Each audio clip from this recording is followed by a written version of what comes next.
Olá, meus irmãos, graça e paz.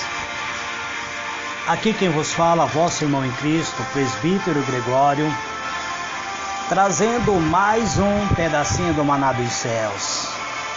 Amados, diletos irmãos, como eu havia dito das últimas vezes que eu gravei, que eu estaria comentando o livro As Cartas do Evangelista João, Evangelista do Amor, o discípulo amado do Senhor Jesus.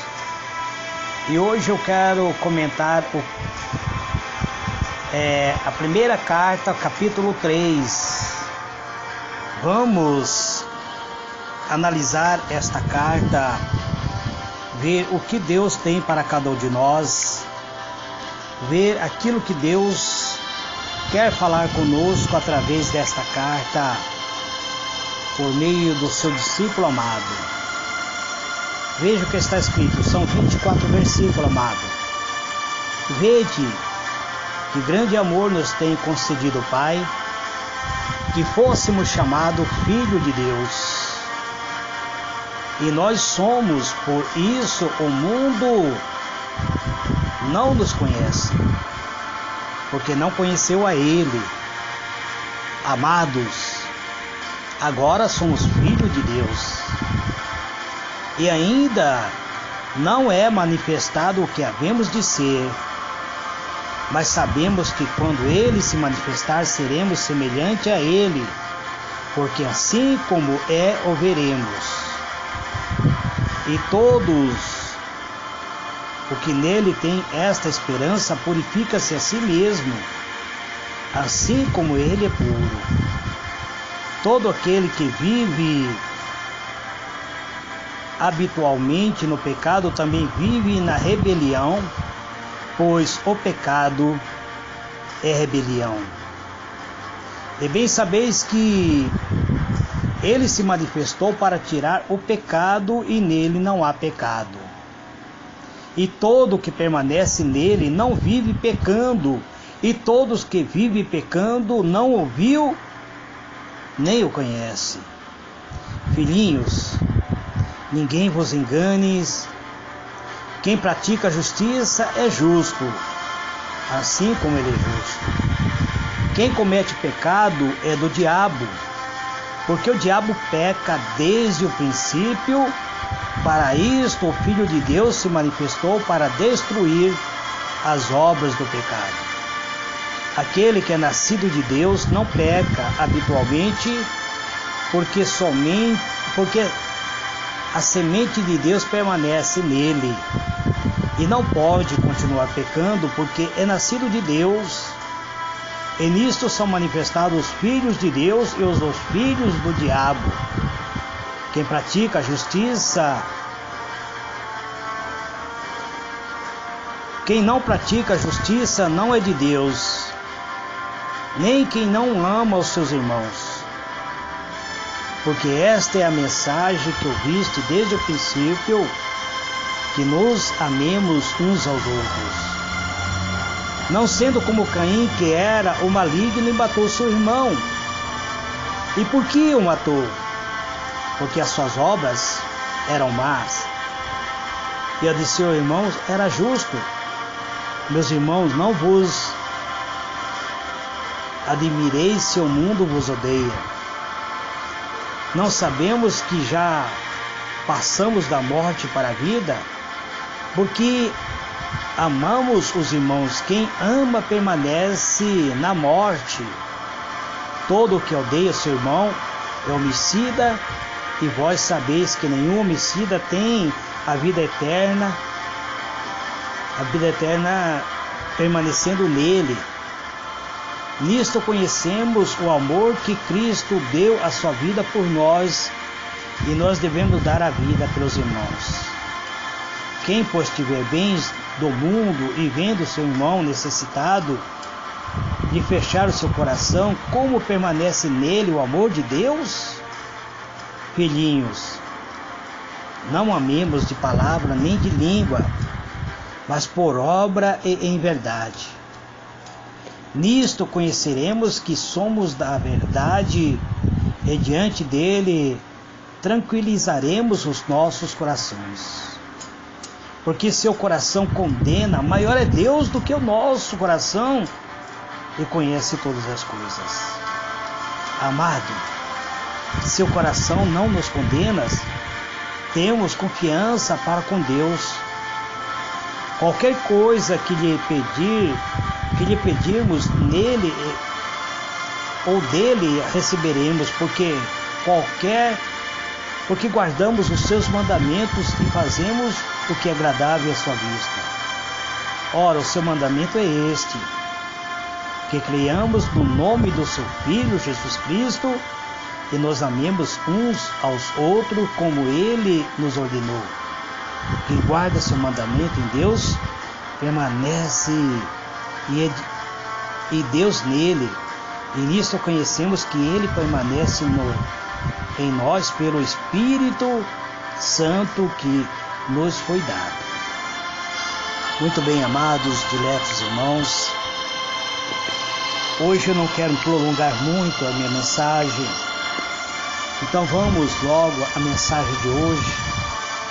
Nós vemos aqui o capítulo 3, amado. Do versículo 1 até o versículo 2, o apóstolo admira o amor de Deus ao converter o crente em seus filhos. Do versículo 3 ao versículo 10, ele fala sobre a influência purificadora da esperança de ver Cristo e o perigo de pretender isto vivendo em pecado. O versículo 11 até o versículo 15, ele fala sobre o amor aos irmãos. Este amor é o caráter do verdadeiro cristão. Do versículo 16 até o versículo 21, ele fala que esse amor é descrito por seus atos. E o versículo 22 até o versículo 24, ele nos fala da vantagem da fé, do amor e da obediência. Então vamos entrar dentro da palavra de Deus, analisando esta palavra da maneira como ela é. O versículo 1 até o 2. Pouco conhece o mundo a alegria dos verdadeiros seguidores de Cristo. Pouco pensa neste mundo que estes pobres, humildes e desprezados são os favoritos de Deus. E que existe uma promessa de Deus que essas pessoas habitarão nos céus. Fala-nos aqui acerca dos seguidores de Cristo, que os seguidores de Cristo devem contentar-se com as próprias dificuldades que sofrem aqui na terra, pois que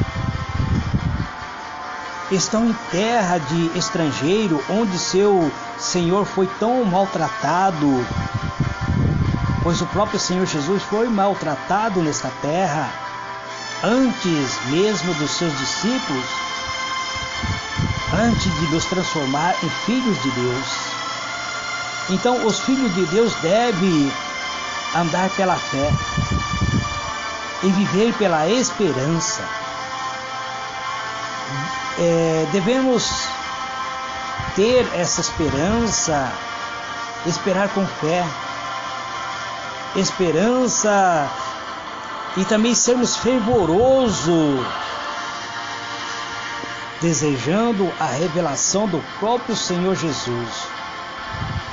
Os filhos de Deus serão conhecidos e manifestados por sua semelhança com o seu próprio Salvador, que é a cabeça da igreja. Serão transformados,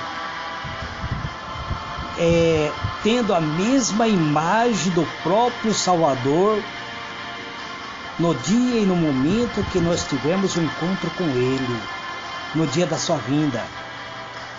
Do versículo 3 ao versículo 10, o apóstolo João fala acerca dos filhos de Deus.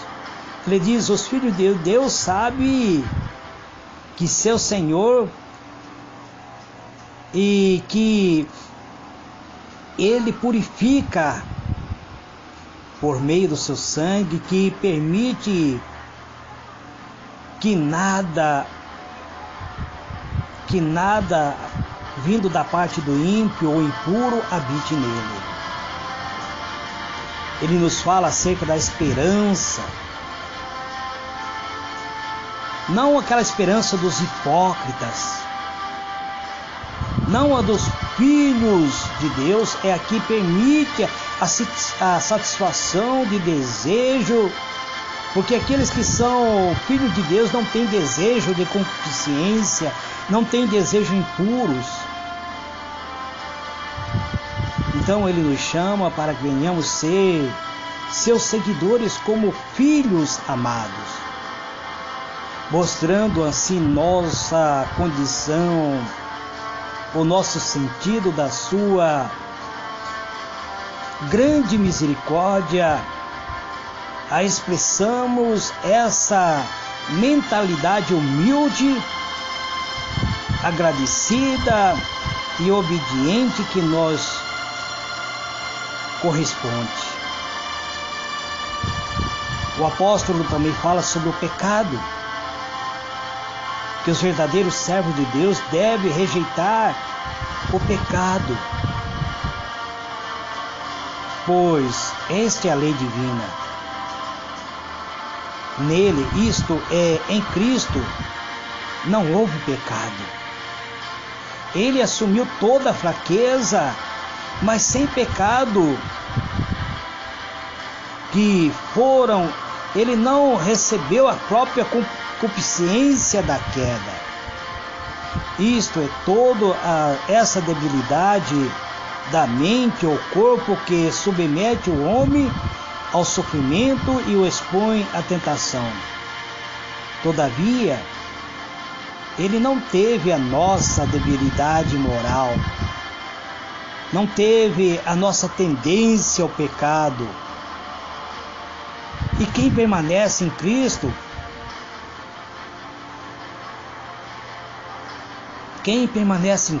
amado, não pratica habitualmente o pecado. Quem permanece em Cristo renuncia ao pecado.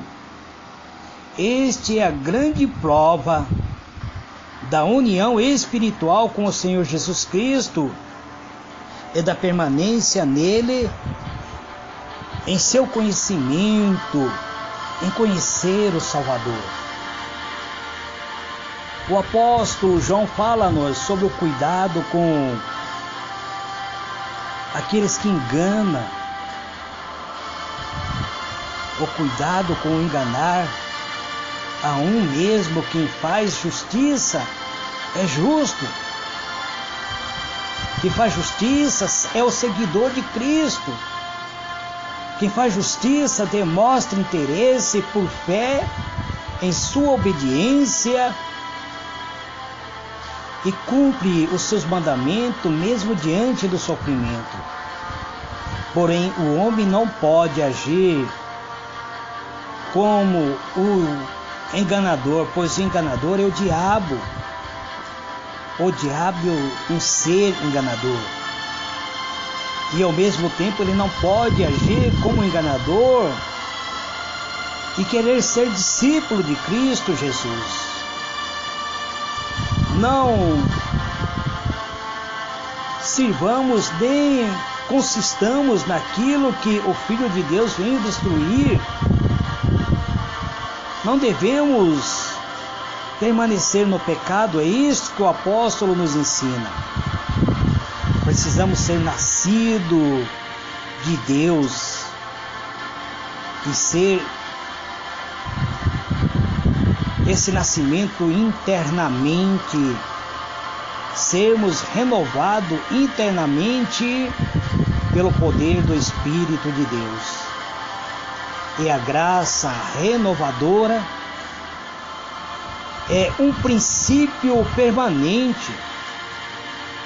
O apóstolo nos ensina a viver uma vida de fé, não uma religião. Pois A religião não é uma arte nem um assunto de destreza ou perícia, senão uma nova natureza.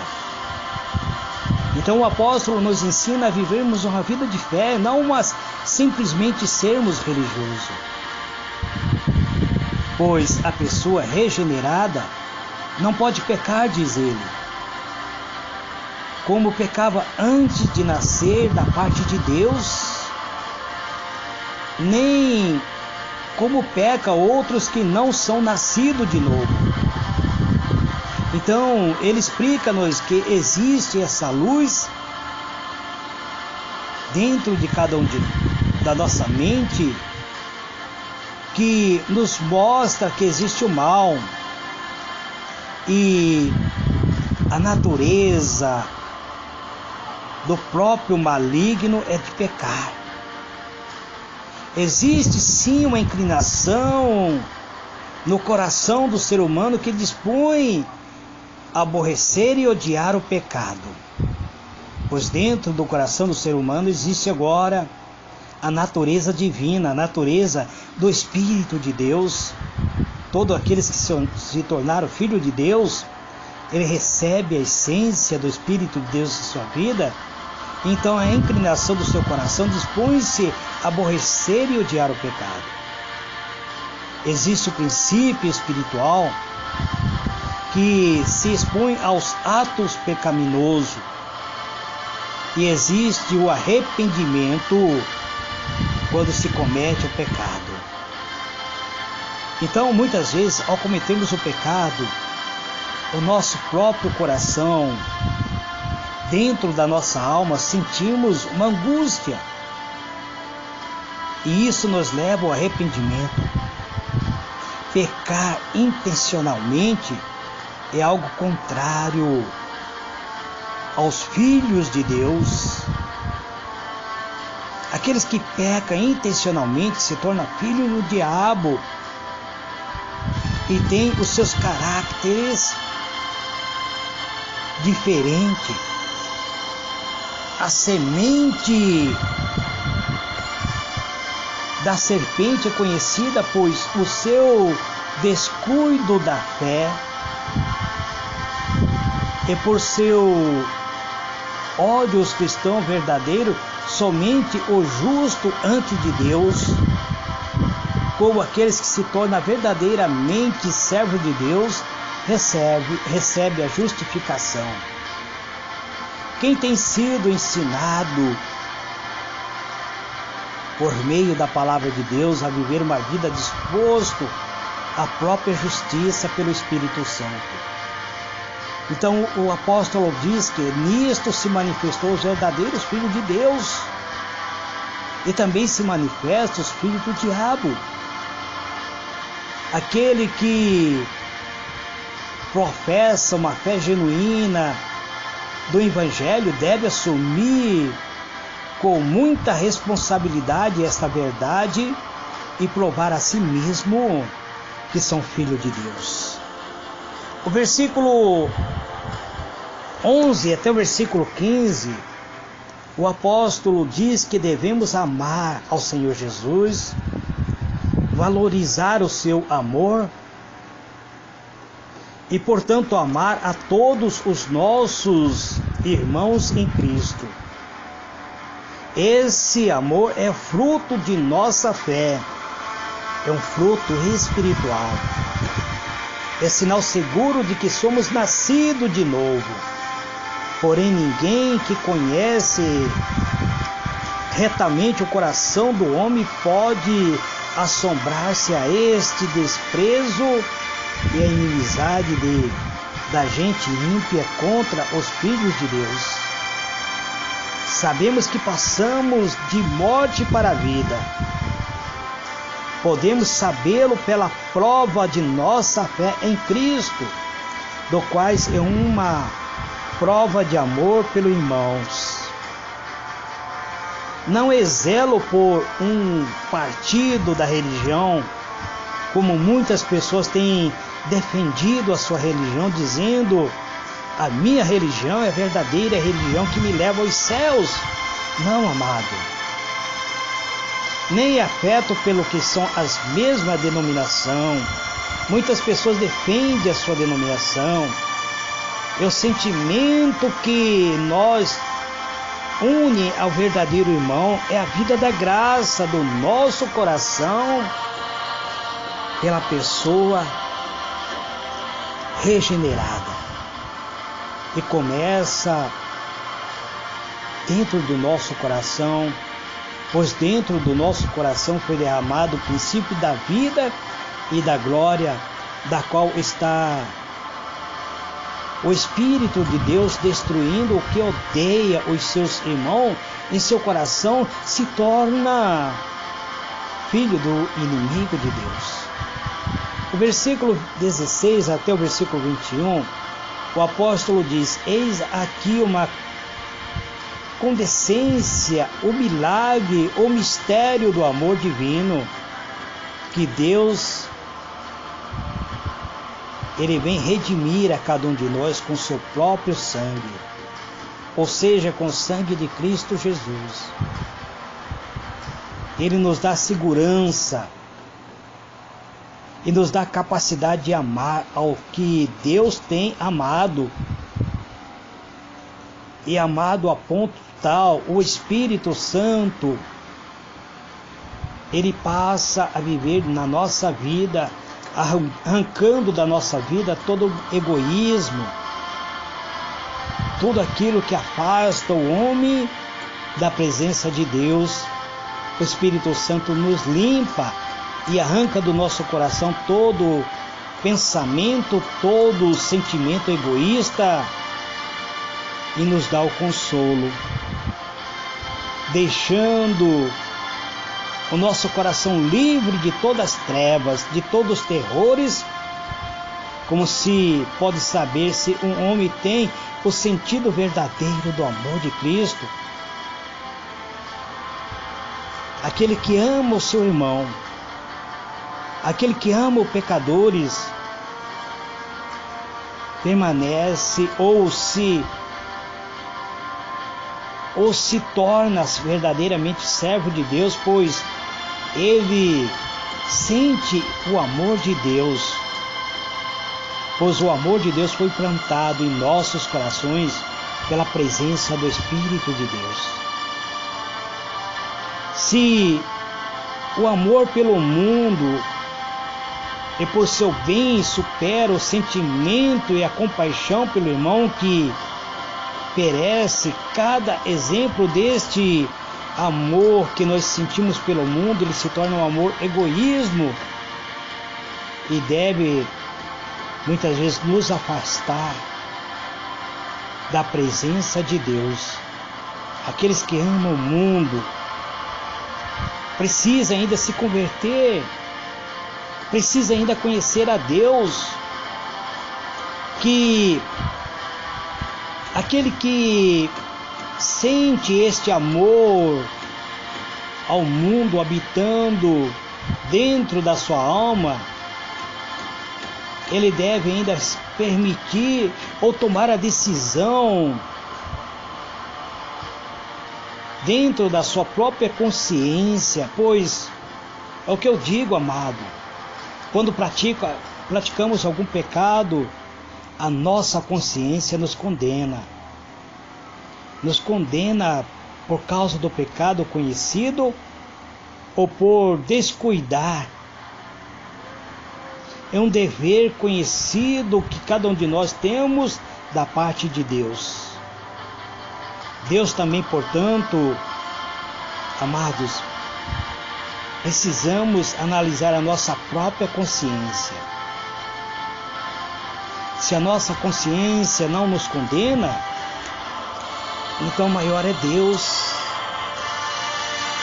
O versículo 22 ao 24, o apóstolo diz: quando os verdadeiros servos de Deus têm confiança em Deus por meio do Espírito de adoção, ou seja, fomos adotados por Deus, e por fé no grande sumo sacerdote, podemos pedir a Deus tudo aquilo que queremos.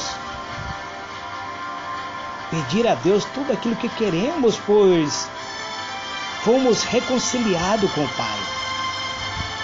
E tudo aquilo que pedimos, conforme a palavra de Deus, receberemos, se for bom para nós. Porque muitas vezes pedimos coisas que não é bom para nós. Então, como muitas vezes pedimos e não recebemos, é porque não está de acordo com a palavra de Deus.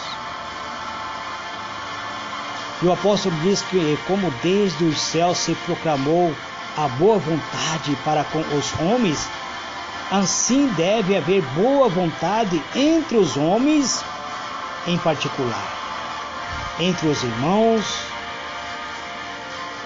nos corações do que vão a Deus em busca da presença de entrar nos céus por meio de Deus. Quem assim segue a Cristo, habita nele como sendo filho de Deus e se torna protegido no refúgio secreto de Deus, onde todos cristãos irão repousar, pois todos nós teremos um Pai por meio de Cristo, por meio dele esta união em Cristo. Cada alma dos crentes, dos verdadeiros servos de Deus, é pelo Espírito que ele lhe deu. O homem pode crer que Deus é bondoso antes de conhecê-lo, porém, quando a fé se apossa da promessa, coloca cada servo de Deus na presença de Deus. E o Espírito de Deus espera uma mudança em todos os cristãos verdadeiros. Muda o poder de pensarmos muitas vezes. E muda também até o poder que Satanás tinha para nos afastar de Deus. Então, o apóstolo considera que os verdadeiros servos de Deus, mesmo estando no mundo, o seu coração é transformado. Ele não anela a paz neste mundo, mas a paz com Deus. Não estará subjugado ao mundo e não estará buscando proveito, prazeres ou mesmo as preferências malignas, pois tudo isso ele estará renunciando para seguir a Cristo. Esse é a condição que todos os verdadeiros servos de Deus estão alicerçados mediante a palavra de Deus, edifica sobre o testemunho divino acerca daquilo que o Espírito de Deus testifica aos corações dos verdadeiros discípulos do Senhor. Amados, diletos irmãos, este é mais um pedacinho do maná dos céus que eu trago nesse dia de hoje. Que o Senhor ilumine a vossa mente e vos conceda a paz. Eterno e soberano Deus, Deus de misericórdia, de benignidade, Deus justo e poderoso, Pai celestial, eu venho a Ti, Pai, movido por fé, com a minha alma anelante, Pai, pedindo que resplandeça sobre nossas vidas a presença gloriosa do Teu Espírito Santo. Conceda-nos, ó Deus, a capacidade de superarmos tudo aquilo que o maligno tem colocado diante de nós. Os desejos pecaminosos que surgem em nossos corações, precisamos rejeitar, Pai. para assumirmos a nossa condição de verdadeiros filhos de Deus. Porque a tua palavra diz que aquele que são verdadeiramente servo do Senhor ama um ao outro. E aquele que é incapaz de amar o seu irmão, na verdade, não conhece a ti. Então por isso, ó Deus, eu te peço um coração capaz de amar, uma alma transformada, uma alma vivificada, uma alma purificada pelo sangue carmesim do Senhor Jesus. Eu te peço, Pai, uma gota do sangue do Senhor Jesus sobre a vida de cada um de nós nos dará a capacidade de superarmos todas as lutas e dificuldades. Este é o meu pedido, em o nome do Senhor Jesus. Amém e amém.